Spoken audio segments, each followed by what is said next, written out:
Hi, my people. On the house demolition that was going on by Lagos State government, let's hear the view of Dr. Stephen Akintoye, who is a real estate guru. Hear what he says. So I saw this building being said to be demolished by Lagos State government. A few questions. First of all, who gave the building permit for this project to start? And mind you, this is in the heart of the city. This is not some Badagry or Ikorodu construction. So somebody gave the permit for this work to start. So if somebody gave the permits, what's going on? Why suddenly is it being demolished? What is the issue? Is on the waterways, is built on a canal. Who gave the CFO or whatever title it has? Who gave the permit for them to start the building? Why did it need to be completed before it's now being demolished? These are real questions we need to ask. Real, tangible questions. And the question is really, must we demolish? Must we waste money? Must we send a wrong signal? Everybody is scared to invest in Lagos real estate. Scared to invest. Those of us who are developers, we have housing projects we're trying to sell. And you see people say, I'm not sure I want to put my money in Lagos. What if they demolish it? What if something goes wrong? This is affecting the economy of Lagos. There are better ways. I said this over time. Imagine, let's say somebody built a house on a canal, on a drainage channel.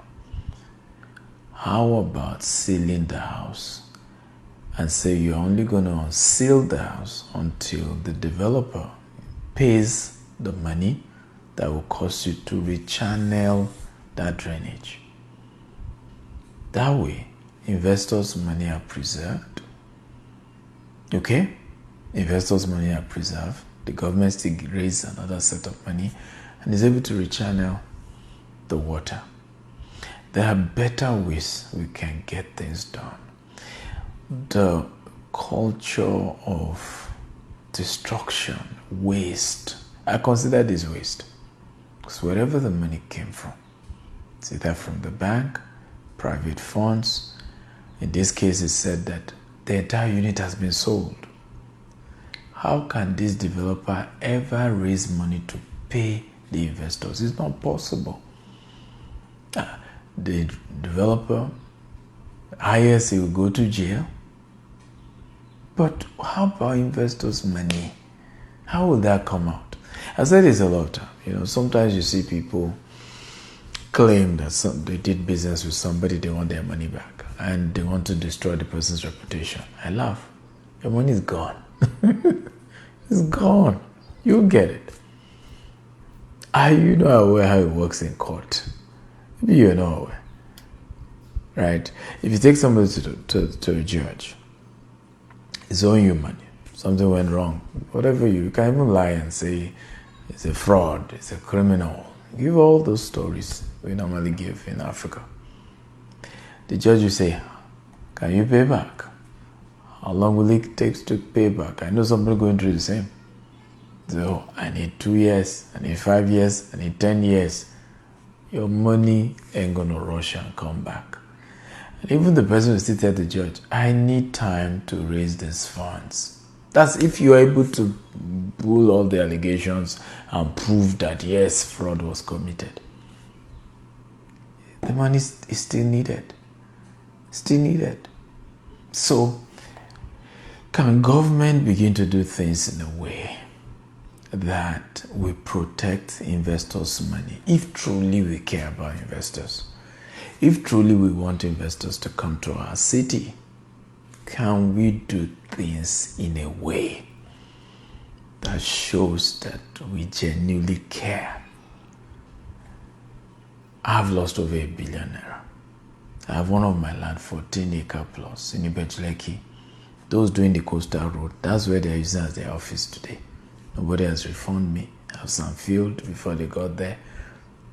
One dime has not been paid back to me. Another land, 5 acres, we've done some filling, we've done fence and all that, all lost. Nobody's giving anything back. Tomorrow when you hear, oh, some investors are complaining about GTEx or whatever company we have, right? Government agencies think we're doing our job, we're investigating. What are you investigating? Whoop is constantly putting businesses in positions that causes them to default on their obligations. Who is putting them in such position? If a company has existed 10 years, 20 years, obviously they are not playing games. If they are playing games, they wouldn't have lasted that long. What policy is putting businesses in a bad position? We need to look at these things. Because it's easy to judge everybody. And unfortunately, our elite talk as if they don't think. Holistically think. How many units is that? Some claim each unit is being sold for 500 million. Let's assume it's 20 units. That is 10 billion wasted. 10 billion naira.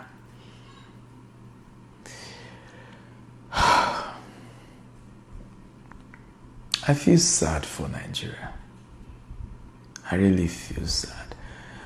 People asked me 5 years ago, 6 years ago now, when we expanded to Dubai, and said, why are you expanding? You have what it takes to take over the Nigerian market. And I said to them, I really have to diversify in a way that if Nigeria just doesn't work anymore, I have a second address. Yes, I have a second address. And oh boy, thank God I made that decision. Thank God. Sometimes I wonder if Nigeria is a jungle. I really do. I really do. Because the way we do things doesn't just make sense. But again, for those of us who do business in other parts of the world, we just can't make sense of it. We try to, but we can't. And it seems everybody has conformed to the incompetencies that keeps driving that system. God help us all. All right, guys. You see, Dr. Stephen have asked a very, very important question. You see, in every country, there is implementation of laws, but at the same time, there are still considerations.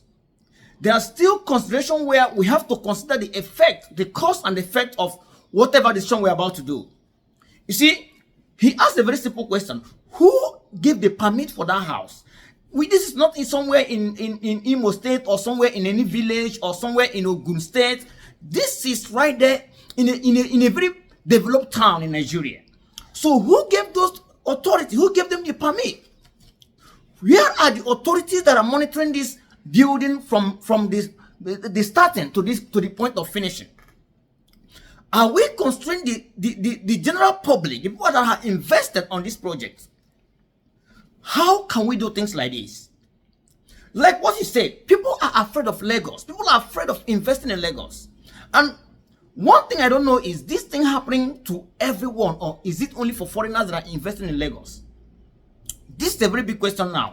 Because I have seen many people that came from other states that are crying out. I have not really seen anyone that come from Lagos that is a victim of this. So what I'm trying to say is this. We have to consider the investors that have pumped. Look at the amount of money we are talking about. Let's consider the investors that have pumped into this. Let's consider the future investors that want to invest in Lagos. We don't want Lagos to have this kind of issue that when you want to invest in Lagos, you'll be afraid. That is what is happening right now. For anyone to invest in Lagos State, they have to think twice. Because every day there is one demolition, tomorrow there is one problem with government or the other. I don't know, is this from the authorities or is it from the developers? So please, whosoever is the authority, let's consider this. Let's consider the innocent people that have pumped into money in this investment. Guys, I don't know what is your own thought. Do you agree with what we say?